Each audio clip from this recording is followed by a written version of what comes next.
ஈரேழு ஜென்மங்கள் எடுத்தாலும் உனை சேருவேன். வேறாரும் நெருங்காமல் மனவாசல் தன்னை மூடுவே. உருவானது நல்ல சிவரஞ்சனி, உனக்காகத்தான் இந்த கீதாஞ்சலி. ராகங்களில் ஆலாபனை,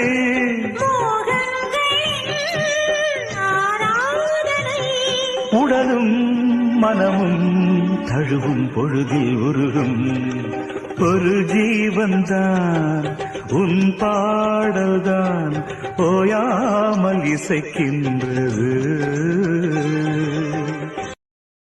Download ShareChat.